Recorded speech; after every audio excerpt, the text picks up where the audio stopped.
Study point पर आपका पुनः स्वागत है। आज मैं आपके लिए लेकर आया हूँ यूपीडीएलएड प्रथम सेमेस्टर का अध्याय दूसरा, जिसका नाम है गुणा और भाग की संक्रिया। तो इसमें जो पहला हमारा क्वेश्चन है वह है, यदि 1 किलो आलू का मूल्य 15 रुपये है तो 8 किलो आलू का मूल्य क्या होगा।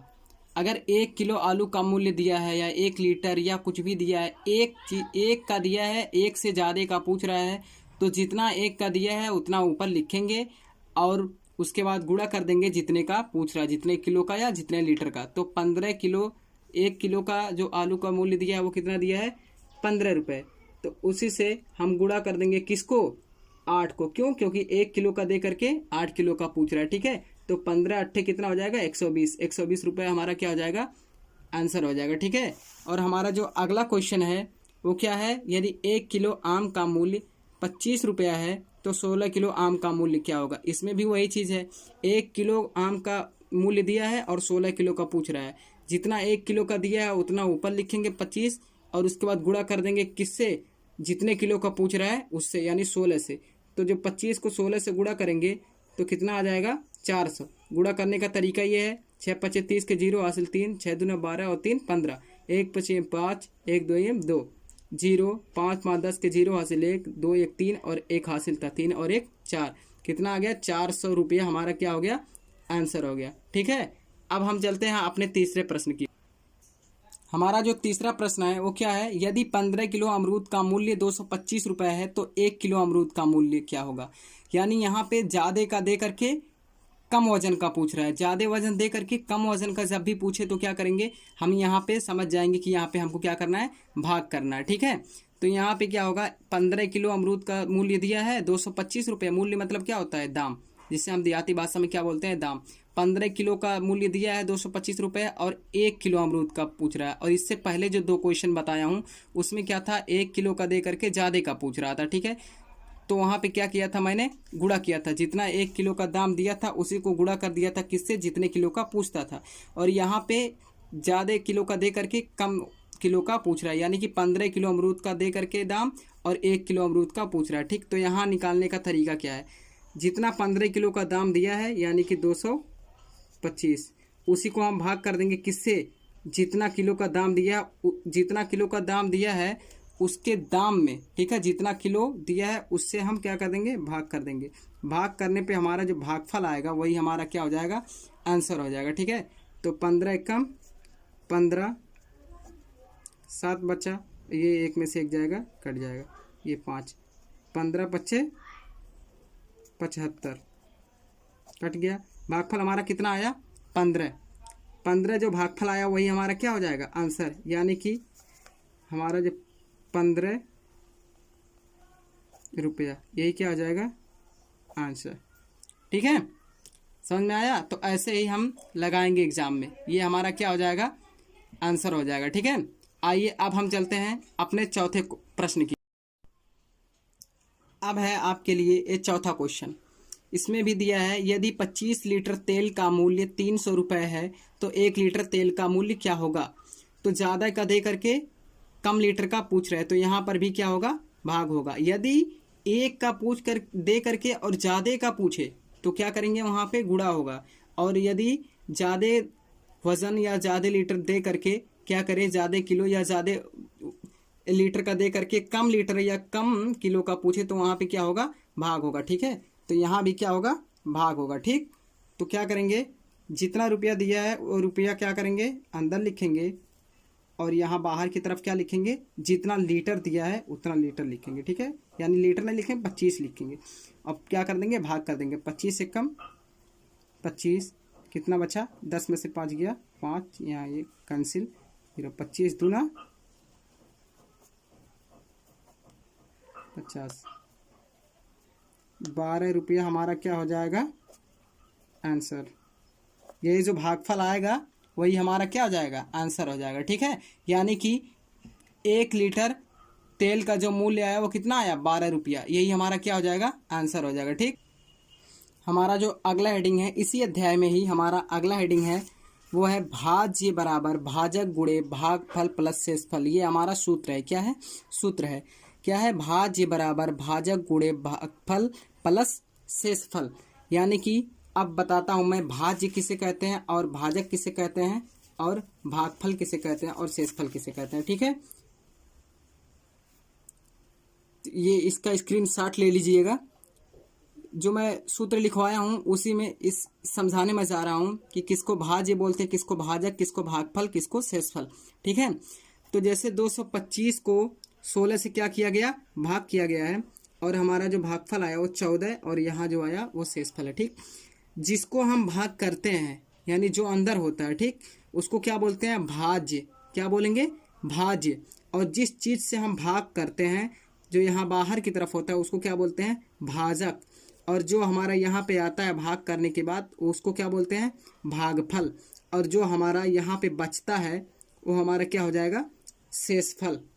ठीक है, तो अब चलते, अब है आपके लिए ये चौथा क्वेश्चन। इसमें भी दिया है यदि 25 लीटर तेल का मूल्य 300 रुपये है तो 1 लीटर तेल का मूल्य क्या होगा। तो ज़्यादा का दे करके कम लीटर का पूछ रहे हैं, तो यहाँ पर भी क्या होगा, भाग होगा। यदि एक का पूछ कर दे करके और ज़्यादा का पूछे तो क्या करेंगे, वहाँ पे गुणा होगा। और यदि ज़्यादा वजन या ज़्यादा लीटर दे करके क्या करें, ज़्यादा किलो या ज़्यादा लीटर का दे करके कम लीटर या कम किलो का पूछे तो वहाँ पे क्या होगा, भाग होगा। ठीक है, तो यहाँ भी क्या होगा, भाग होगा। ठीक, तो क्या करेंगे, जितना रुपया दिया है वो रुपया क्या करेंगे, अंदर लिखेंगे, और यहाँ बाहर की तरफ क्या लिखेंगे, जितना लीटर दिया है उतना लीटर लिखेंगे। ठीक है, यानी लीटर नहीं लिखेंगे, 25 लिखेंगे। अब क्या कर देंगे, भाग कर देंगे। 25 से कम 25, कितना बचा, 10 में से 5 गया 5, यहाँ ये कैंसिल, 25 दूना 50, 12 रुपया हमारा क्या हो जाएगा, आंसर। ये जो भागफल आएगा वही हमारा क्या हो जाएगा, आंसर हो जाएगा। ठीक है, यानी कि 1 लीटर तेल का जो मूल्य आया वो कितना आया, 12 रुपया, यही हमारा क्या हो जाएगा, आंसर हो जाएगा। ठीक, हमारा जो अगला हेडिंग है इसी अध्याय में ही हमारा अगला हेडिंग है वो है भाज्य बराबर भाजक गुणे भागफल प्लस शेषफल। ये हमारा सूत्र है, क्या है, सूत्र है, क्या है, भाज्य बराबर भाजक गुणे भागफल प्लस शेषफल। यानी कि अब बताता हूं मैं भाज्य किसे कहते हैं और भाजक किसे कहते हैं और भागफल किसे कहते हैं और शेषफल किसे कहते हैं। ठीक है, ये इसका स्क्रीनशॉट ले लीजिएगा। जो मैं सूत्र लिखवाया हूं उसी में इस समझाने में जा रहा हूं कि किसको भाज्य बोलते हैं, किसको भाजक, किसको भागफल, किसको शेषफल। ठीक है, तो जैसे 225 को 16 से क्या किया गया, भाग किया गया है, और हमारा जो भागफल आया वो 14 और यहाँ जो आया वो शेषफल है। ठीक, जिसको हम भाग करते हैं यानी जो अंदर होता है, ठीक, उसको क्या बोलते हैं, भाज्य। क्या बोलेंगे, भाज्य। और जिस चीज से हम भाग करते हैं जो यहाँ बाहर की तरफ होता है उसको क्या बोलते हैं, भाजक। और जो हमारा यहाँ पे आता है भाग करने के बाद उसको क्या बोलते हैं, भागफल। और जो हमारा यहाँ पे बचता है वो हमारा क्या हो जाएगा, शेषफल। ठीक है, तो अब चलते हैं। अब हमारा इसमें जो 5वां क्वेश्चन है, इस अध्याय का 5वां क्वेश्चन, लेकिन इस सूत्र से संबंधित पहला क्वेश्चन। ठीक है, पहला प्रश्न इस तरीके से प्रश्न आता है हमारे एग्जाम में, यदि भाजक 15 भागफल 10 तथा शेषफल 4 हो तो भाज्य ज्ञात कीजिए। तो हमारा जो सूत्र था, इस सूत्र को मैंने यहाँ लिखा, भाज्य बराबर भाजक गुणे भागफल प्लस शेषफल। इस प्रश्न को लगाने के लिए सबसे पहले ये सूत्र लिखना पड़ेगा। ठीक, तो हमारा प्रश्न में जो है वो क्या पूछ रहा है, भाज्य पूछ रहा है, तो भाज्य हम ऐसे ही नीचे लिख देंगे क्योंकि यही हमको निकालना है। ठीक है, और भाजक जो दिया है, भाजक कितना दिया है प्रश्न में, 15, तो भाजक के नीचे 15 लिख देंगे। फिर गुणे है, गुणे के नीचे गुणे लिख देंगे। ठीक है, और फिर भागफल कितना है, 10 है, तो यहाँ भागफल की जगह पे क्या लिख देना है, 10, और प्लस है तो प्लस लगा देंगे। और शेषफल कितना है प्रश्न में, 4, तो शेषफल की जगह पे क्या लिख देंगे, 4।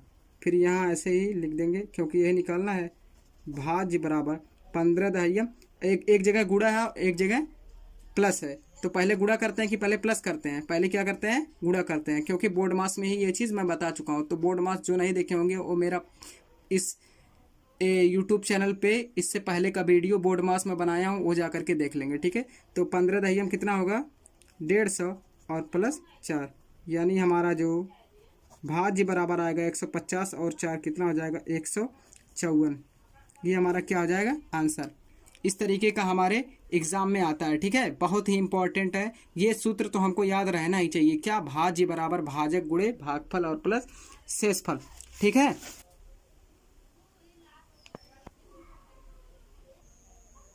हमारा जो छठवां क्वेश्चन है वो क्या है, यदि भाजक 16 कामा भागफल 7 तथा शेषफल 12 हो तो भाज्य ज्ञात कीजिए। फिर इस क्वेश्चन में फिर भाज्य पूछ रहा है, तो हमारा सूत्र क्या होता है, सूत्र हमेशा याद रहना चाहिए, ठीक है, तभी ये सवाल जो है वो हमारा क्या लगेगा, ठीक है। भाज्य बराबर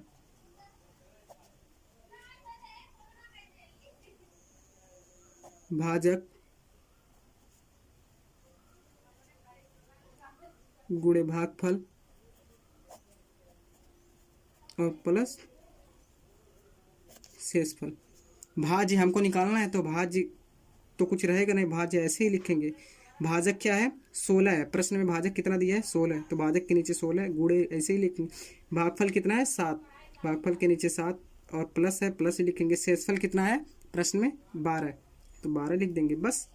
तो भाज्य निकालना है, तो भाज्य बराबर, भाज्य ऐसे ही रहने देंगे, पहले गुणा करेंगे कि पहले जोड़ेंगे, पहले गुणा करेंगे, ठीक है।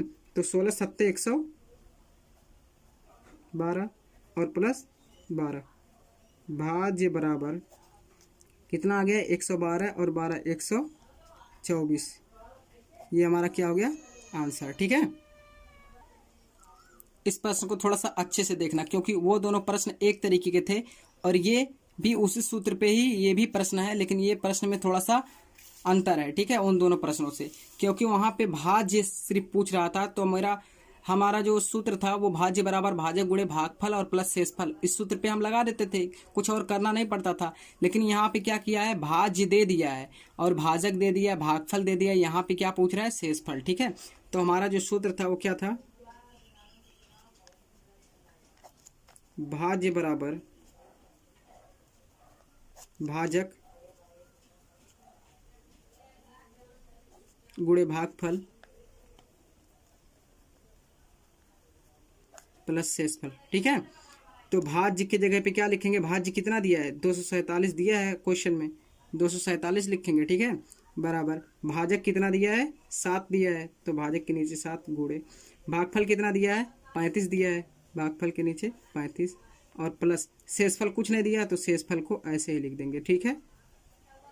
अब क्या करेंगे, 247 ऐसे ही रहेगा, यहाँ पे क्या करेंगे, 35 और 7 को पहले क्या कर देंगे, गुणा कर देंगे, तो एक जगह प्लस है, एक जगह क्या है, गुणा है, तो पहले क्या किया जाता है, गुणा किया जाता है, ठीक है। तो 7 5 35 के 5 हासिल 3, 7 3 21 और 3 24, कितना आ गया 245। फिर क्या करेंगे, प्लस शेषफल, ये क्या कर देंगे, ऐसे ही लिख देंगे, ठीक। अब हमको क्या करना है, हमको निकालना है क्या, शेषफल निकालना है, ठीक है।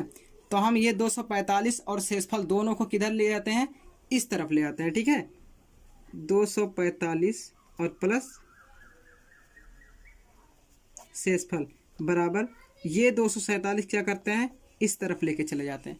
तो जब इस तरीके का क्वेश्चन हम सॉल्व करते हैं, हल करते हैं, तो जो इस तरफ का बराबर के दाहिने साइड का जो होता है, अगर उसको पूरे चीज़ों को यहाँ पर इस तरफ लेके आएंगे तो कोई भी चिन्ह परिवर्तन नहीं होगा, और इधर के इस साइड के बाएं साइड के बराबर के बाएं साइड के पूरे जो भी संख्याएं रहेंगी, जो कुछ भी दिया रहेगा स्टेप, उसको पूरे को दाहिने साइड में ले जाने पर कोई भी चिन्ह का परिवर्तन नहीं होता है, ठीक है। तो क्या करेंगे, 245 और प्लस शेषफल को इस तरफ ले आएंगे, तो 245 प्लस शेषफल ऐसे ही रहेगा, और 247 को इधर लेके चले जाएंगे तो 247 इधर रहेगा। क्यों इधर लेके आया इस पूरे को, क्योंकि मुझे क्या निकालना है, शेषफल, तो शेषफल इस तरफ रहना चाहिए, ठीक है। तो शेषफल बराबर के नीचे बराबर 247, और ये जो 245 है, इस 245 को इधर लेके जाना है, क्यों, क्योंकि सिर्फ शेषफल इधर रखना है, तो 247 इधर लेके जाऊंगा, तो 245 के आगे कोई भी चिन्ह नहीं है, तो जिस संख्या के आगे कोई भी चिन्ह नहीं होता वहाँ पे कौन सा चिन्ह माना जाता है, प्लस चिन्ह, ठीक है। तो जब ये बाएं साइड से दाहिने साइड में जाएगा बराबर के इस तरफ दूसरे तरफ, तो वो कौन से चिन्ह के साथ आ जाएगा, माइनस, क्यों, क्योंकि कभी भी इस तरफ से बाएं साइड से बराबर के दाहिने साइड में अगर कुछ जा रहा है तो उसके आगे का जो चिन्ह होता है वो उल्टा हो जाता है, यानी गुणा रहेगा तो दाहिने तरफ जाएगा तो भाग हो जाएगा, भाग रहेगा दाहिने तरफ जाएगा तो गुणा हो जाएगा, और अगर बाएं तरफ जोड़ है यानी कि प्लस है उस तरफ जाएगा दाहिने तरफ तो माइनस हो जाएगा, और अगर बाएं तरफ माइनस है तो दाहिने तरफ जाएगा तो प्लस हो जाएगा। लेकिन कब? सिर्फ कोई अकेले अगर जा रहा है तब, लेकिन पूरा स्टेप ही इधर उधर इस साइड से उस साइड जा रहे हैं तब कोई भी चिन्ह परिवर्तन नहीं होता है। इससे पहले वाले लाइन में देखो, यहाँ से पूरा स्टेप 245 प्लस शेषफल इधर लाया, कोई चिन्ह परिवर्तन हुआ? 247 पूरा इधर लेके गया, पूरा इधर लेके आ रहा हूँ और पूरा इधर लेके जा रहा हूँ तो कोई भी चिन्ह परिवर्तन नहीं होता है। लेकिन किसी एक चीज़ को इस तरफ रख करके दूसरे किसी एक ही चीज़ को अगर उस तरफ ले जा रहे हो तो चिन्ह का परिवर्तन होता है। ठीक है, तो शेषफल बराबर 247 में से 245 को माइनस करें, कितना बचेगा? 2। यही हमारा क्या हो जाएगा? आंसर। यानी कि जो हमारा शेषफल आएगा वो कितना आएगा? 2। ठीक है, इस पे एक क्वेश्चन और मैं लगवाता हूँ, उसके बाद चलूंगा अपने दूसरे प्रश्न की ओर। ठीक है, इसके बाद एक क्वेश्चन और इसी तरीके का मैं लगवाता हूँ। क्वेश्चन नंबर जो हमारा 8वां क्वेश्चन है वो है, यदि भाज्य 129 भाजक 14 तथा शेषफल 3 हो तो भागफल ज्ञात कीजिए। इससे पहले जो क्वेश्चन था उसमें क्या पूछ रहा था? शेषफल, और इसमें क्या पूछ रहा है? भागफल। और इससे पहले एकदम स्टार्टिंग में जो 2 क्वेश्चन को मैंने लगवाया उसमें क्या पूछ रहा था? दोनों में भाज्य। तो दो क्वेश्चन मैंने भाज्य वाला लगवाया जिसमें भाज्य पूछ रहा था, एक क्वेश्चन लगवाया हूँ जिसमें शेषफल पूछ रहा था, और ये क्वेश्चन लगवा रहा हूँ जिसमें भागफल पूछ रहा है, और अगला क्वेश्चन लगवाऊंगा जिसमें भाजक पूछेगा। ठीक है, तो सभी तरीके का आपके लिए क्वेश्चन कंप्लीट हो जाएगा। ठीक, सभी तरीके से सभी में से कोई भी तरीके वाला क्वेश्चन आपके लिए पूछ सकता है एग्जाम में। ठीक, तो चलिए अब हम इसको हल करते हैं। तो भाज्य बराबर क्या होता है?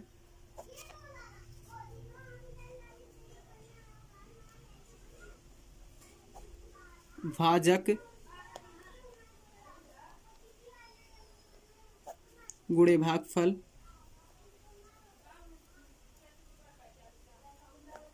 और प्लस शेषफल। ठीक है, तो भाज्य दिया है 129, तो भाज्य के नीचे लिख देंगे भाजक कितना है? भाजक 14 है तो लिख देंगे। गुणे भागफल दिया है? नहीं दिया, भागफल पूछ रहा है तो भागफल ऐसे ही रहने देंगे। ठीक है, और प्लस शेषफल दिया है 3, तो शेषफल को शेषफल के नीचे लिख देंगे। 129 बराबर 14 गुणे भागफल, ये ऐसे ही रहने देंगे। ठीक है,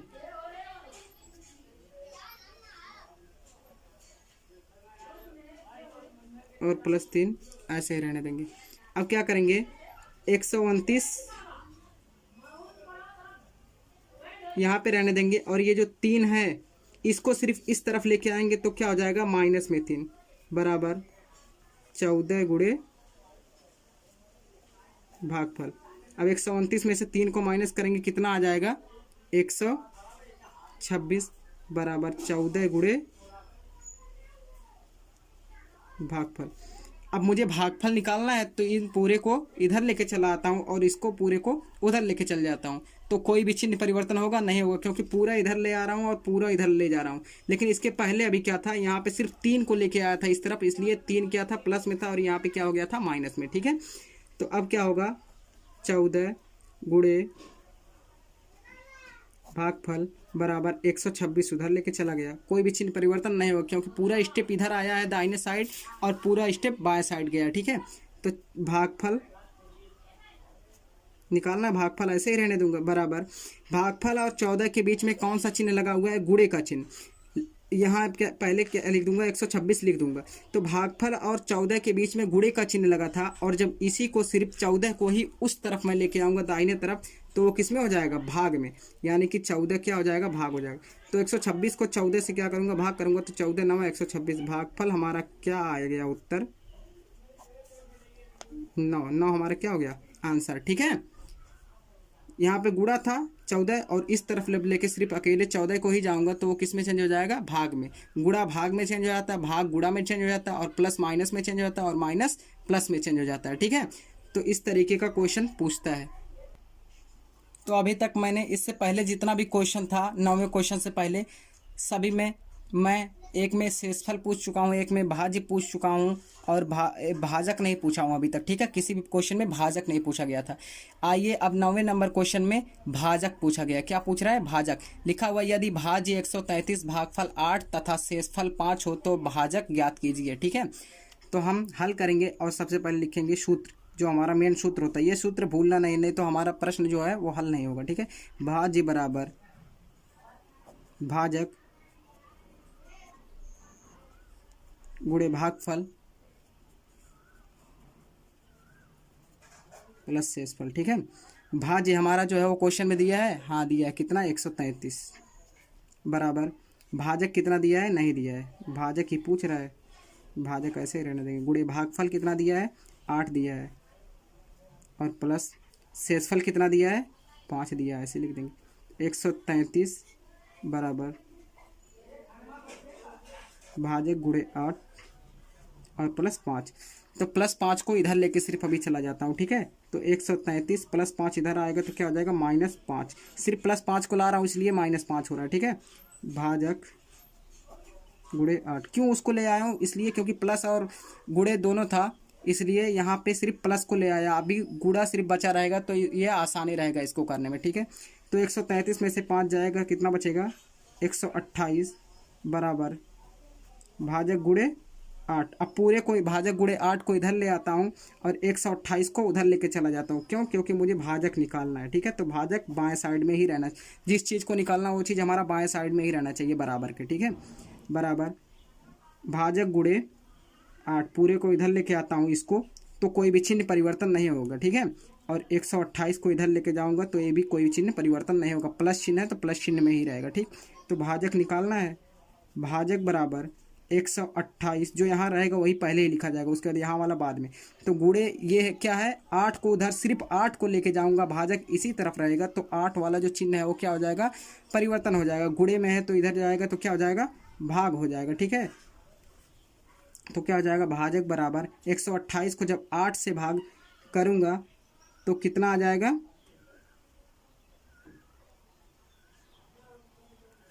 128 को जब 8 से भाग करूँगा तो 16 आएगा। ठीक है, ये मेरा क्या हो जाएगा? आंसर हो जाएगा। ठीक, समझ में आया? तो बस आज के लिए इतना ही। तो अगर मेरा वीडियो अच्छा लगा हो तो लाइक कीजिए और सब्सक्राइब कीजिए और अपने बेल आइकन को ज़रूर दबाइए। ठीक है, तो मेरा ये वीडियो देखने के लिए धन्यवाद। अब मैं मिलूँगा अध्याय 2 के पार्ट 2 वीडियो में। ठीक है।